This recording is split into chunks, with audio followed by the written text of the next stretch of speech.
Greenland অধিগ্রহণ করার বিষয়ে ট্রাম্পের পরিকল্পনা নিয়ে যুক্তরাষ্ট্র ও ডেনমার্কের মধ্যে তীব্র টানাপোড়েন চলছে। এমন পরিস্থিতিতে বুধবার হোয়াইট হাউসে মার্কিন ভাইস প্রেসিডেন্ট ও পররাষ্ট্রমন্ত্রীর সঙ্গে রুদ্ধদ্বার বৈঠক করেন ডেনমার্ক ও গ্রিনল্যান্ডের পররাষ্ট্রমন্ত্রীরা। দীর্ঘ আলোচনার পর ডেনমার্কের পররাষ্ট্রমন্ত্রী জানান, আলোচনা গঠনমূলক হলেও গ্রিনল্যান্ডের মালিকানা নিয়ে দুই পক্ষের দূরত্ব কমেনি। শেষ পর্যন্ত সমস্যা সমাধানে একটি যৌথ ওয়ার্কিং গ্রুপ গঠনের সিদ্ধান্ত হয়েছে।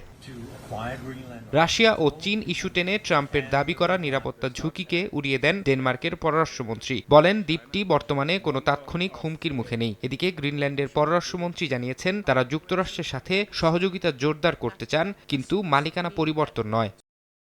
আর্কটিক অঞ্চলে ট্রাম্পের প্রভাব রুখতে বড় ধরনের পদক্ষেপ নিয়েছে ইউরোপের কয়েকটি দেশ। এরই মধ্যে পরিস্থিতি পর্যবেক্ষণে সেনা টিম পাঠানোর ঘোষণা দিয়েছে জার্মানি। নরওয়ে ও সুইডেনও ডেনমার্কের অনুরোধে তাদের সামরিক কর্মকর্তাদের গ্রিনল্যান্ডে মোতায়েন করছে। গ্রিনল্যান্ডে নতুন কনসুলেট খোলার ঘোষণা দিয়েছে ফ্রান্স।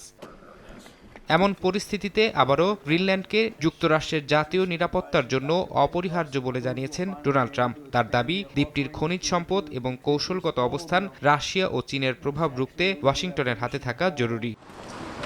ট্রাম্পের এই মানসিকতাকে সাম্রাজ্যবাদী ও নব্য উপনিবেশবাদী আখ্যা দিয়ে ডেনমার্কে মার্কিন দূতাবাসের সামনে বিক্ষোভ হয়েছে। বিক্ষোভকারীরা গ্রিনল্যান্ডের পতাকা উড়িয়ে ট্রাম্পের হস্তক্ষেপের বিরুদ্ধে স্লোগান দেন। ফারহাদ চৌধুরী, সময় সংবাদ।